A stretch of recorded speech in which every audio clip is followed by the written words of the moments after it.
এই গল্পটা শুধু একজন গায়কের না, এই গল্প ঝড়ের নাম, যার নাম রকস্টার।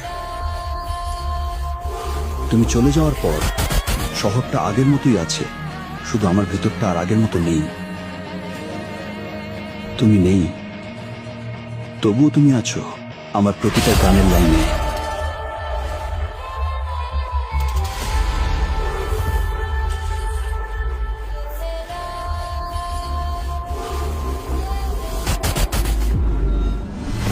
এই গল্প একটা প্রেমের, যেটা শেষ হয় না, শুধু ধীরে ধীরে গান হয়ে যায়।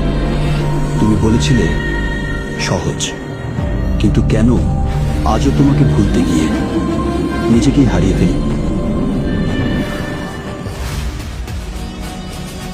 স্টেজে হাজার মানুষ চিৎকার করে, কিন্তু আমি শুনি শুধু তোমার নীরবতা